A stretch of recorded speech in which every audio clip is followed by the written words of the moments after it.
1 plus 1 nous donne combien? Lakini sisi katika Mungu anasema kwamba moja kuongeza moja ni moja. Bwana Yesu asifiwe. Na ni huu muungano wa watu wawili unatufanya kuwa kitu kimoja. Inabidi kujua matatizo ya mwenziwe. Inabidi kujua tabia za mwenziwe. Maana nini ni kitu kimoja. Nini ni kitu kimoja katika ndoa.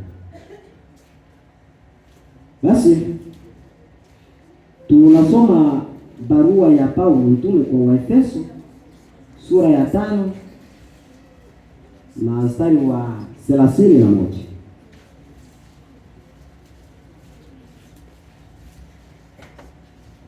Efeso 5:31.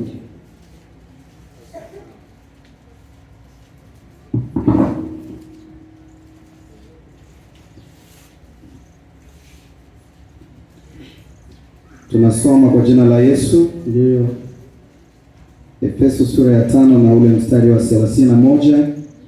Neno la Mungu linasema, kwa sababu hiyo mtu atamwacha baba yake na mama yake, ataambatana na mkewe, nao wawili watakuwa mwili mmoja.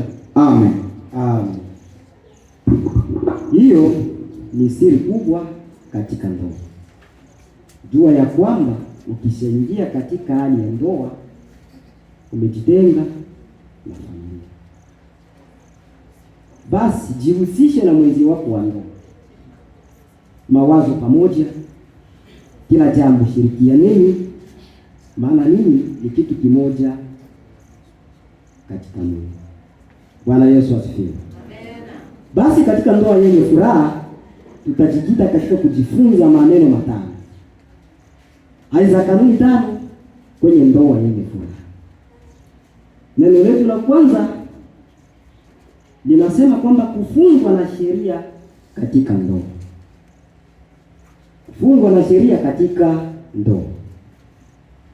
Neno la pili linasema kwamba zawadi katika ndoa. Neno la tatu linazungumzia heshima katika ndoa. Neno la 4 utii katika ndoa. Na neno la 5 upendo katika ndoa. Bwana Yesu asifiwe. Bwana Yesu asifiwe. Basi pasipo kuponda muda tunachukua neno letu la kwanza ambalo linasema kufungwa na sheria katika ndoa. Tunasoma barua ya Paulo mtume kwa Warumi sura ya 7 mstari wa 2. Karibu.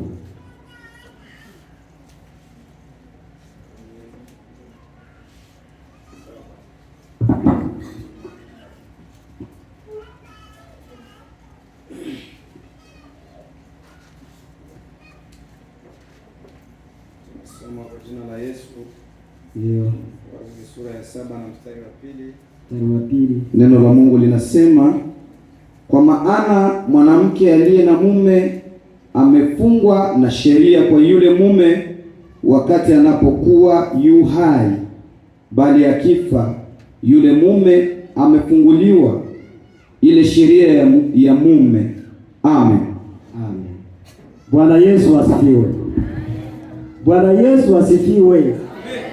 Kipengele cha kwanza katika ndoa yenye furaha kinatuhusu sisi tukiwa wafungwa katika ndoa.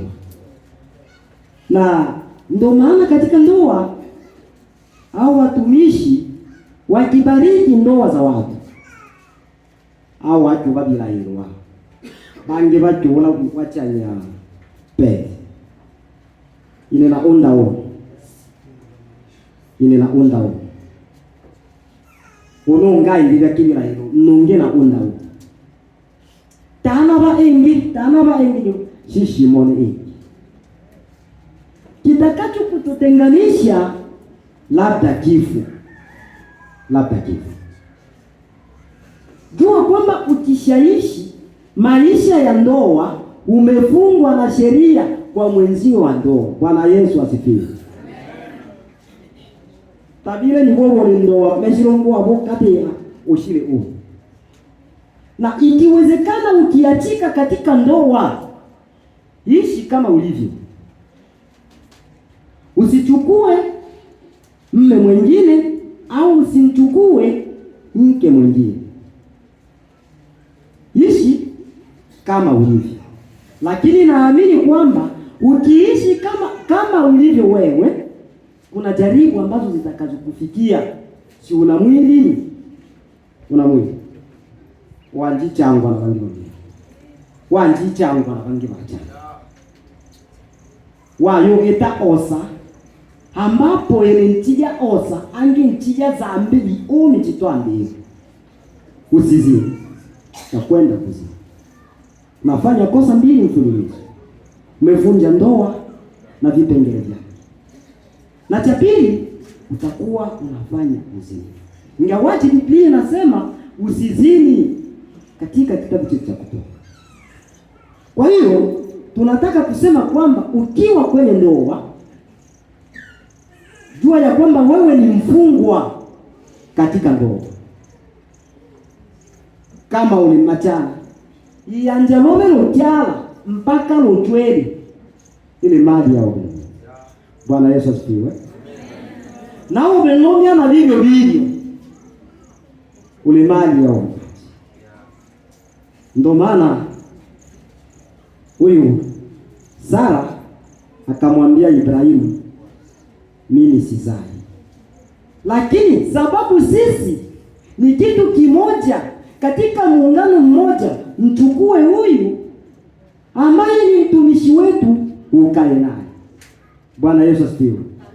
Na Ibrahimu akaona ni vema, sababu yeye na Sara ni kitu kimoja. Jua kwamba ukiwa katika ndoa umefungwa na sheria. Le iya watanga bijaji la ilobiologo etabibia. Vema na kwa Mungu yafungwano ase na mbinguni Mose umehakikisha mbele ya kanisa, huyu ni mwenzi wangu ambaye hata mkafunga pingo za maisha. Na kile ambacho kitaweza kututenga sisi labda ni kifo. Lakini mwenzi wako wa ndoa hakiwahi kutangulia kwenye mbele za haki, wewe huru. Bwana Yesu asifiwe. Tumo katika mafundisho.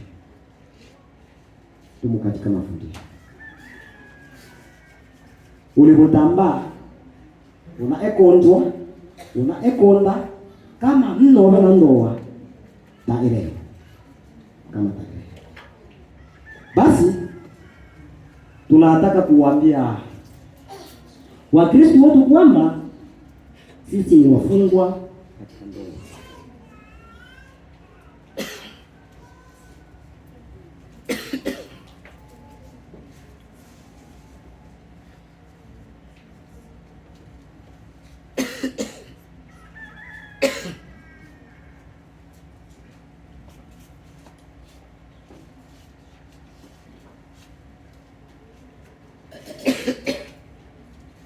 Samahani, mimi ni mzaifu katika kiafya, mimi ni mzaifu. Kwa hiyo nitanisamea kwa hiyo. Tunachukua neno letu la pili ambalo linasema kwamba zawadi katika ndoa. Zawadi katika ndoa. Tunasoma Mezali sura ya 18 mstari wa 22. Tunasoma Methali ya 18 na 22, inasema apataye mke apata kitu chema, naye ajipatia kibali kwa Bwana. Amen. Amen. Bwana Yesu asifiwe. Katika ndoa ukipata mwanamke umepata kitu chema. Na ndio maana Adamu alipofumbua macho akakuta pale kuna kiumbe kingine ambacho ni mwanamke. Huyu alifurahi, akapatwa na furaha. Kupata mwanamke, jua kwamba umepata kitu chema. Sasa katika kitu chema hichi, kwa mtu au mwanamke aitwe mwema, ana sababu zake. Kuitwa mwema au zawadi bora si sababu kwamba wewe una sura nzuri, si kwamba wewe ni mrefu zaidi, si kwamba wewe una kimo kikubwa. Ndio maana wabembe wanasema kwamba machana tailisua machana iko wapi? Asante sana, tuko pamoja. Mwanamke ni tabia, na kwa kuwa wewe upate kibali cha kuitwa wewe ni kitu chema, ni lazima tabia zako ziwe njema. Na ukiwa na tabia njema, hata mmewe ataheshimiwa na watu wote kupitia tabia zako, kupitia tabia zako.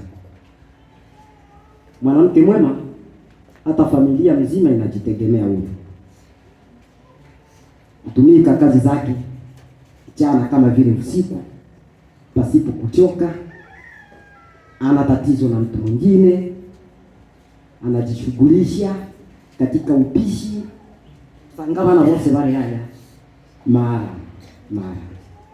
Lakini mwanamke mpumbavu ole byalo onjawe ole motenzo byaba demayo bana unotabana aje yanjaro yero lakini wewe mona iraki yabone iraki ndabomba babele bi wajitenzo bomba yosanga ole alo tutumba jana wewe sinki. Kwa hiyo sisi kama sisi ambao ni waume, ukipata mke mwema, jua kwamba si bure. Unaweza ukapewe mali, vyakula, sijue manyumba na kadhalika, baba akakupa wewe. Lakini mke mwema, huyo ametoka kwa Bwana Yesu asifiwe. Kwa hiyo mwanamke ni zawadi kutoka kwa Mungu. Na utakapopata mwanamke wa tabia kama hizi ambazo ni tabia njema, mwenye kujali familia, mwenye kutegemewa na watu wengine mitaani, mwenye kujua kujijenga, jua kwamba umepata kitu njema. Ni zawadi kutoka kwa Mungu. Ni zawadi kutoka kwa Mungu. Basi ikiwa wewe hujaingia katika hali ya ndoa, omba Mungu akusaidie ili upate mwanamke mwema, ili upate zawadi iliyopewa. Basi